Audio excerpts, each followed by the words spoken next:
ಆತ್ಮೀಯ ಬಂಧುಗಳೇ, ಶ್ರೀರಾಮಚರಿತಮಾನಸ ಉತ್ತರಕಾಂಡ. ಇದರಿಂದ ಇವತ್ತು ಚೌಪಾಯಿಗಳು ಮತ್ತು ದೋಹೆಗಳನ್ನು ತಿಳ್ಕೊಳ್ಳೋಣ.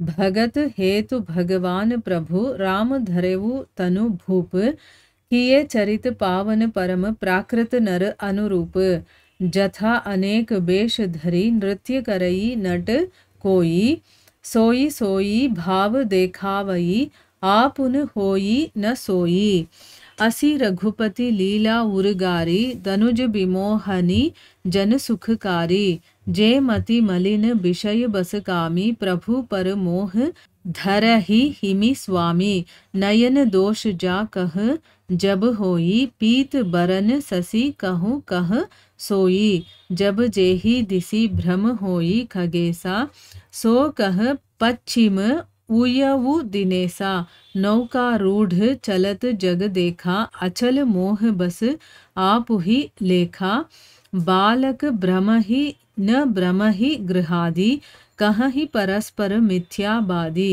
हरि विषयिक अस मोह बिहंगा सपनेहु नहीं अज्ञान प्रसंगा माया बसमति मंद अभागी हृदय जमनिका बहु विधि लागी ते सठ हट बस संशय करही निज अज्ञान राम पर धरही. ಇವು ಚೌಪಾಯಿಗಳು ಮತ್ತು ದೋಹೆ. ಈಗ ಇದರ ಅರ್ಥವನ್ನು ತಿಳ್ಕೊಳ್ಳೋದಕ್ಕೆ ಪ್ರಯತ್ನ ಮಾಡೋಣ. ತುಳಸಿದಾಸರು ಕಾಕಭೂಷುಂಡಿ ಅವರು ಗರುಡನಿಗೆ ಹೇಳ್ತಾ ಇರುವಂಥ ಮಾತುಗಳನ್ನು ಹೇಳ್ತಾ ಇದ್ದಾರೆ. ಭಗವಂತನ ಗುಣಗಾನವನ್ನ ಮಾಡ್ತಾ ಇದ್ದಾರೆ.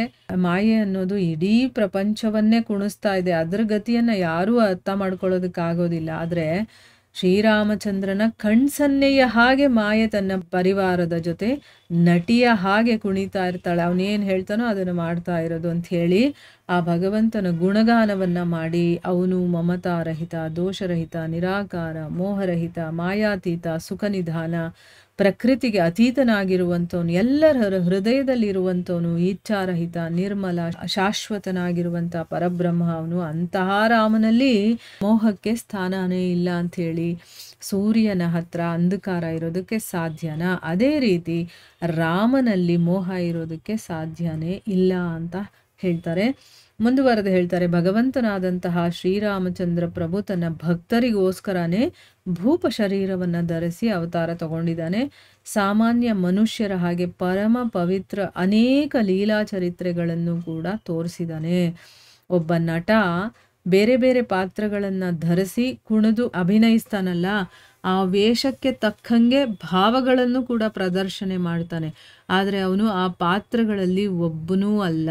ಅಂದರೆ ಈಗ ನಾವು ನಾಟಕದಲ್ಲಿ ನೋಡ್ತಿರ್ತೀವಿ, ಅಲ್ಲೊಂದು 2-3 ಥರ ಪಾತ್ರ ಮಾಡ್ತಿರ್ತಾನೆ ಒಬ್ಬನೇ ನಟ ಅಂತ ಇಟ್ಕೊಳ್ಳಿ.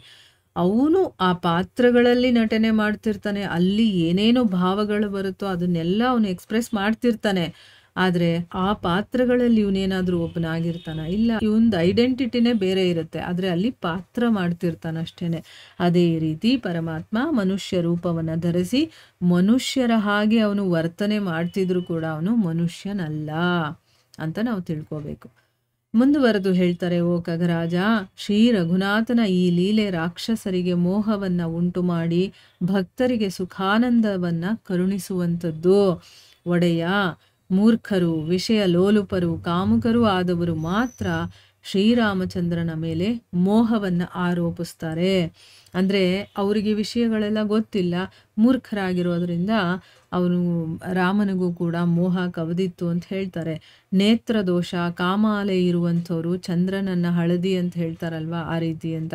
ಅಂದರೆ ಇಲ್ಲಿ ಹೋಲಿಕೆಯನ್ನು ಕೊಡ್ತಾ ಇದ್ದಾರೆ.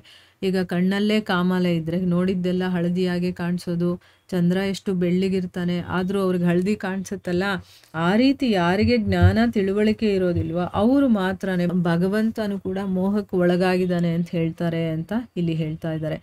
ಮುಂದುವರೆದು ಹೇಳ್ತಾರೆ, ವೈನತೇಯ, ದಿಶೆಯ ಜ್ಞಾನ ಇಲ್ಲದೆ ಇರುವಂಥವನು, ಅಂದರೆ ದಿಕ್ಕುಗಳ ಜ್ಞಾನ ಇಲ್ಲದೆ ಇರೋನು ಸೂರ್ಯ ಪಶ್ಚಿಮದಲ್ಲಿ ಹುಟ್ಟುತ್ತಾನೆ ಅಂತ ಹೇಳ್ತಾರೆ.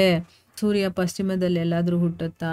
ಪೂರ್ವದಲ್ಲಿ ತಾನೇ ಹುಟ್ಟೋದು. ಆದರೆ ದಿಕ್ಕಿನ ಜ್ಞಾನ ಇಲ್ಲದೆ ಇರೋನು ಆ ರೀತಿ ಹೇಳ್ತಾನೆ. ದೋಣಿಯಲ್ಲಿ ಕೂತಿರುವಂಥವನು ಜಗತ್ತೇ ಚಲಿಸ್ತಾ ಇದೆ ಅಂತ ಹೇಳ್ತಾನೆ.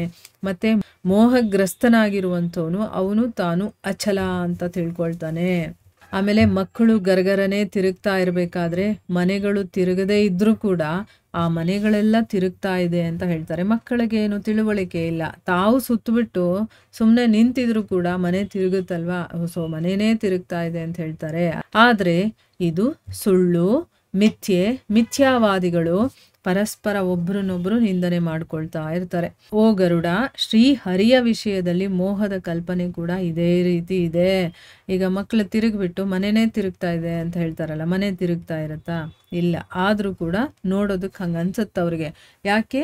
ಅವರು ಯೋಚನೆ ಮಾಡುವಂತ ಶಕ್ತಿ, ಅವರ ಬುದ್ಧಿಶಕ್ತಿ ಅಷ್ಟು ಮಾತ್ರ ವಿಕಸಿತವಾಗಿರುತ್ತೆ, ಅದಕ್ಕೆ ಅವ್ರು ಆ ರೀತಿ ಹೇಳ್ತಾರೆ. ಅದೇ ರೀತಿ ಶ್ರೀಹರಿಯ ವಿಷಯದಲ್ಲೂ ಕೂಡ ಮೋಹಕ್ಕೆ ಒಳಗಾಗಿದ್ದ ಅಂತ ಹೇಳ್ತಾರಲ್ಲ, ಅದು ಹೀಗೇನೆ. ಸ್ವಪ್ನದಲ್ಲೂ ಕೂಡ ಅಜ್ಞಾನ ಅನ್ನೋದು ಅವನಿಗೆ ಅಂಟ್ಕೊಳ್ಳೋದಿಲ್ಲ.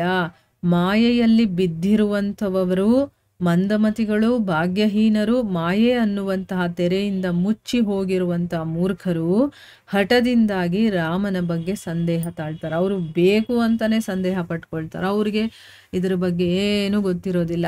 ಆದರೆ ಭಗವಂತನಿಗೆ ಸ್ವಪ್ನದಲ್ಲೂ ಕೂಡ ಅಜ್ಞಾನ ಅನ್ನೋದು ಅವನಿಗೆ ಅಂಟ್ಕೊಳ್ಳೋದಿಲ್ಲ. ಅಂದಮೇಲೆ ಇವರು ಮೂರ್ಖರಾಗಿರೋದ್ರಿಂದ, ಇವರು ಮಾಯೆಯಿಂದ ಮುಚ್ಚಿರೋದ್ರಿಂದ, ಮಾಯೆಯಲ್ಲಿ ಬಿದ್ದಿರೋದ್ರಿಂದ, ಮಂದಮತಿಗಳಾಗಿರೋದ್ರಿಂದ ಅವರು ರಾಮನ ಬಗೆಗೆ ಸಂದೇಹವನ್ನು ಪಟ್ಕೊಳ್ತಾರೆ. ಮತ್ತು ತಮ್ಮ ಅಜ್ಞಾನವನ್ನು ಅವನ ಮೇಲೆ ಆರೋಪ ಮಾಡ್ತಾರೆ. ಇವ್ರಿಗೆ ಅಜ್ಞಾನ ಇರೋದು ಅವ್ರ ಮೇಲೆ ಆರೋಪ ಮಾಡ್ತಾರೆ ಅಂತಂದ್ಬಿಟ್ಟು ಇಲ್ಲಿ ಹೇಳ್ತಾ ಇದ್ದಾರೆ. ಎಷ್ಟೆಲ್ಲ ವಿಷಯಗಳು ನಮಗೆ ಗೊತ್ತಾಯ್ತಲ್ವಾ? ರಾಮಚರಿತ ಮಾನಸವನ್ನು ಒಂದು ಸರಿ ರಿವೈಸ್ ಮಾಡಿ ಈಗ ಭಗವಂತನ ವಿಶೇಷತೆಗಳನ್ನೆಲ್ಲ ವರ್ಣನೆ ಮಾಡಿ ಕಾಕಭೂಷುಂಡಿ ಅವರು ಹೇಳಿದ್ದನ್ನು ಇಷ್ಟೊತ್ತು ಕೇಳಿದ್ವಿ. ಮುಂದೇನಾಗುತ್ತೆ ಅಂತ ನಾವು ಮುಂದಿನ ಭಾಗದಲ್ಲಿ ತಿಳ್ಕೊಳ್ಳೋಣ. ಹರೇ ಕೃಷ್ಣ.